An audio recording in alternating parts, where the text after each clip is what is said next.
said something and realised later that they just didn't get it at all? Misunderstandings happen more than you think, so let's learn a new way of checking in to see whether you've been understood.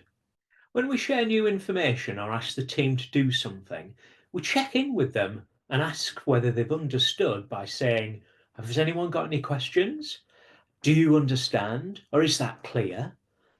But despite asking if the team understands by using these questions, have you ever found out that later on they didn't get it at all? You can stop this from happening by asking a different question. Okay, then, tell me more. Our brain filters information differently based on our experiences and biases. So when you ask someone if they understand, they might say yes because they think they understand, but in reality, you're both working on very different assumptions. And sometimes when you ask people, if you got any questions, they might say no because they're too embarrassed to admit that they don't have a Scooby about what on earth you've just said. Okay, then, so how do I check someone's understood me?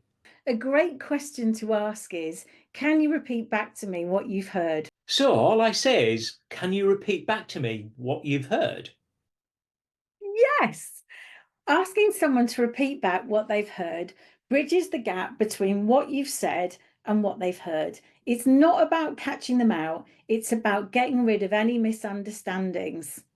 Hang on, but why is there a gap between something that I've said and what the other person has heard?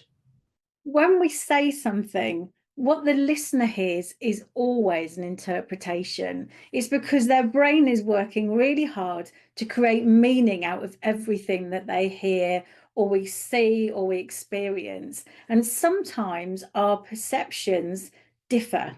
So the simple technique of asking, can you repeat back to me what you've heard, ensures that we're always on the same page.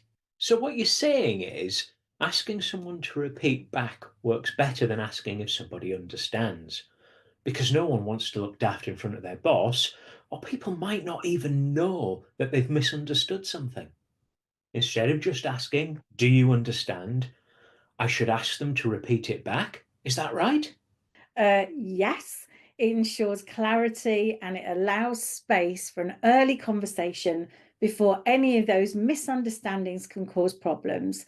It also shows them that their understanding matters and it makes communication a two-way street. What you need to do is ask people to repeat what they have heard at the end of key conversations and instructions, because this will create clarity without awkwardness. But do remember to give plenty of time and space for the team to answer this important question. And asking people to repeat back what they've heard will help build that understanding, build those deeper conversations, and it will uncover potential gaps in real time. So try it in your next meeting. You'll be surprised what you might learn.